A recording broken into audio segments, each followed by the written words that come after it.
the chakras themselves are energetic, etheric in nature, they each have corresponding physical organs, glands and systems in the body that can, and do, have an effect on their functioning.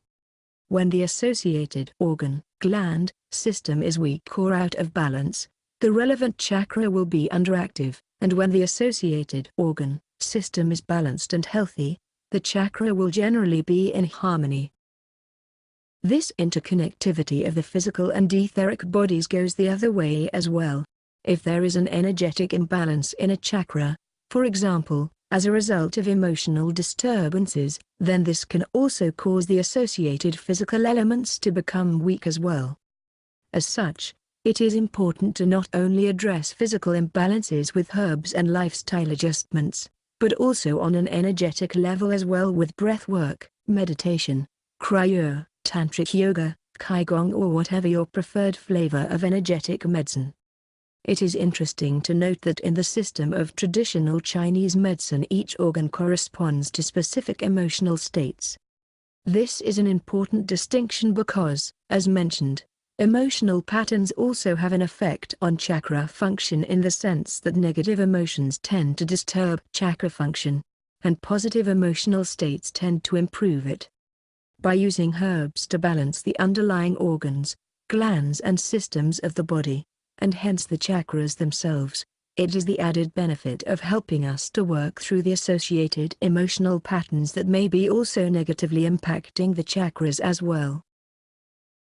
There are many different practices, both energetic and otherwise, with the end goal of healing and balancing the chakras that are effective to varying degrees, but, like putting water into a bucket with holes in it, if the corresponding organs, glands or bodily systems are weak for whatever reason, simply charging the area with chi or prana will not necessarily be as effective as simultaneously working to heal any underlying imbalances in the physical body itself.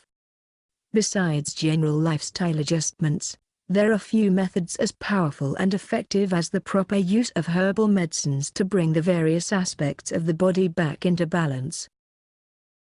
In general sense, you will get the most benefit by using the following herbs as an adjunct to the energetic, etheric practices outlined above. With that being said, I recommend two ways of taking these herbs for maximum benefit and to avoid imbalances in the bodies, etheric and physical. The first is slightly more sophisticated and requires you to understand what chakras or organ, glands, systems may be weak in your body. If you have this awareness and knowledge, then you will generally want to take specific herbs from the list below to treat that specific imbalance. On the other hand, if you are not sure what is in or out of balance, then I would recommend taking a blend of a small portion of each of the herbs outlined below, in order to maintain systemic balance and harmony so as not to overactivate or neglect any specific chakra or part of the body. 1. Root chakra, Muladhara, perineal gland and urogenital system. Recommended herb, shilajit. Although not an herb in the traditional sense, shilajit is the byproduct of thousands of different herbs because it is the solidified resin of prehistoric forests compacted under the weight of the Himalayas for eons of time. As such, it is very grounding, building and rejuvenating, rich in minerals and other compounds that literally restore the body at a foundational level. In that sense, the root chakra is also foundational in the chakra system and helps us stay grounded energetically. Shilajit also works on a number of other systems, organs and glands in the body and has many other remarkable benefits. 2. Sacral chakra, Swadhisthana, sexual organs and kidneys. Recommended herb, schizandra berries. Schizandra is an incredible herb with many positive effects in the body, but it is particularly well known for strengthening and tonifying the sexual organs in both men and women. As a mild diuretic, it is also cleansing of the various energetic pathways that run through this area of the body and is particularly nourishing to the kidneys, making it an excellent herb for the sacral chakra and healing any underlying imbalances therein. 3. Solar plexus, manipura, digestive tract, intestines, and adrenal glands. Recommended herb, pine pollen, Manipura is in many ways the seat of power in the body, both etherically and physically. Our digestive system is responsible for turning the food we eat into the vital energy that runs our body. When the digestive system is weak, everything suffers. The third chakra is also the etheric emotional seat of our self-confidence and sense of personal power. Correspondingly, when it is weak or there are imbalances in this area, it manifests as fear, worry and anxiety, as these emotions arise when we lack self-confidence. Thermal bioscans of thousands of people in large-scale research studies at major universities have found these emotions, fear, worry and anxiety, are concentrated and are most often experienced in the third chakra area. In that sense, few herbs strengthen the body quite like pine pollen.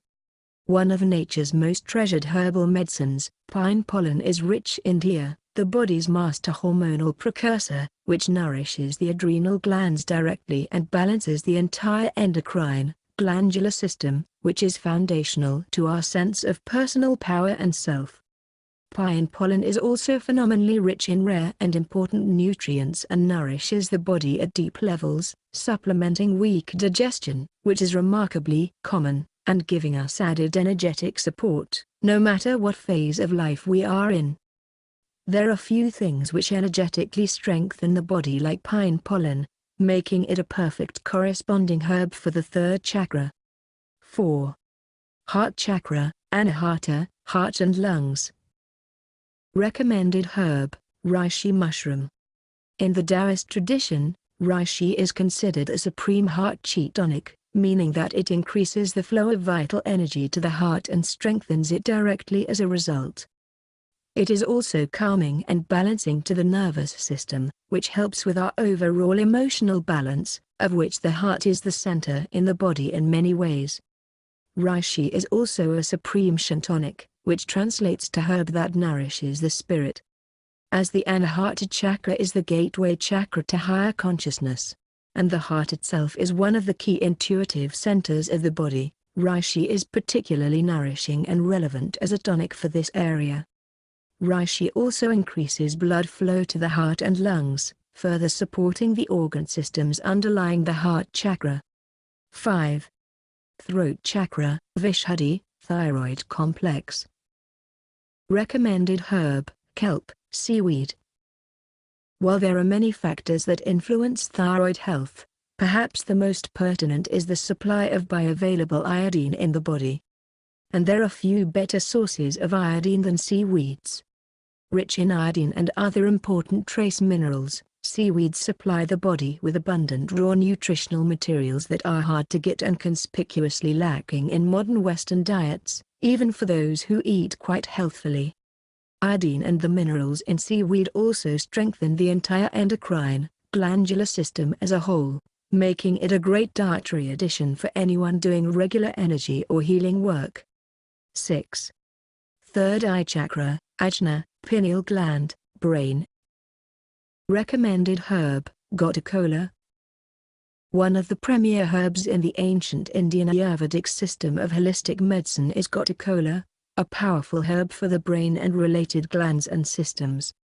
Gotu kola enhances oxygen uptake to the brain specifically and to the body's cells in general and has been shown to actually increase intelligence in long-term users. It has also been shown to enhance and harmonize transhemispheric communication in the brain, which is likely why it has been traditionally used by meditators.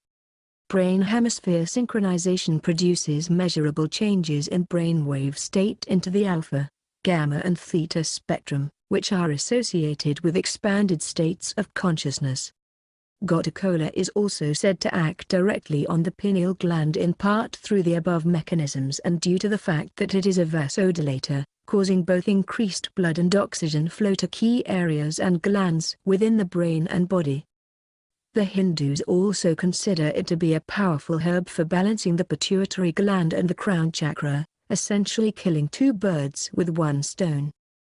In that sense, the plant acts as a sort of shortcut to help one access higher states of consciousness and awareness and is a key herb for harmonizing the brain and higher chakras.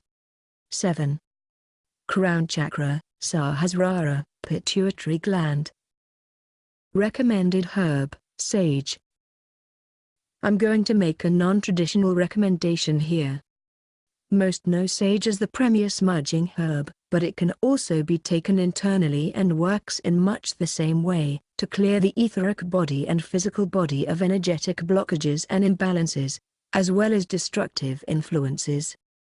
As the crown chakra is the gateway between the higher non-physical planes, energies and the body, it is fitting to suggest an herb that is energetically cleansing and harmonizing, rather than deeply physical in its effects, although sage certainly has those properties as well. Recently discovered in some fascinating studies is sage's ability to increase perceptual awareness, intelligence, brain function and memory, and those intuitively tuned into the deeper effects of the herb will notice it also enhances sensitivity to subtle energies, which further cements its appropriateness as a tonic for this chakra. Taken in tandem with gotu kola, all of the physical organs, glands and systems correlated with the crown chakra are addressed, strengthened and balanced. As always with herbs, seek organic, wild-crafted, harvested or biodynamic whenever possible and choose those with minimal, low-temperature processing to preserve active constituents and enhance potency. Start slow and work your way up in dosage to what intuitively feels right for your body as you acclimate to their effects, and be sure to take a few days break from the herbs now, and then to let your body rest and integrate the changes.